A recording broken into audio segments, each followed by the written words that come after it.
Cricket ইতিহাসের ৪ জন সবচেয়ে গতির বোলার ভাবতে পারেন। এরা এত জোরে বল করত যে ব্যাটাররা বল দেখার আগেই উইকেট উড়ে যেত।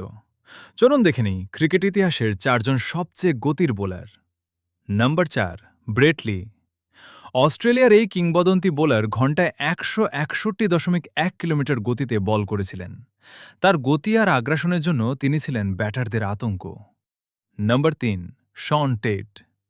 শন টেইটের একটি বলের গতি ছিল ঘন্টায় ১৬১.১ কিলোমিটার।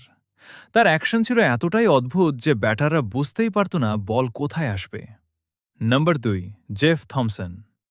৭০-এর দশকে জেফ থমসন এমন গতিতে বল করতেন যে অনেক ব্যাটার তার মুখোমুখি হতে ভয় পেত। তার সর্বোচ্চ গতি প্রায় ১৬০ কিলোমিটার প্রতি ঘন্টারও বেশি বলে ধারণা করা হয়। নাম্বার ১, শোয়েব আখতার। ক্রিকেট ইতিহাসের সবচেয়ে দ্রুতগতির বলের রেকর্ড আজও শোয়েব আখতারের দখলে। ২০০৩ বিশ্বকাপে তিনি ঘন্টায় ১৬১.৩ কিলোমিটার গতিতে বল করেছিলেন। এই রেকর্ড আজও কেউ ভাঙতে পারেনি। আর একটা প্রশ্ন রেখে যাচ্ছি, আজ শোয়েব আখতারের ১৬১.৩ কিলোমিটার গতির রেকর্ড অটুট আছে ঠিকই, কিন্তু বাংলাদেশের তরুণ গতিতারকা নাহিদ রানাই যেভাবে ১৫০ কিলোমিটার গতির কাছাকাছি বল করছে, আপনার কি মনে হয় ভবিষ্যতে নাহিদ রানাই কি বাংলাদেশের প্রথম বোলার হবে যে বিশ্ব ক্রিকেটের গতির সব রেকর্ডকে চ্যালেঞ্জ করবে?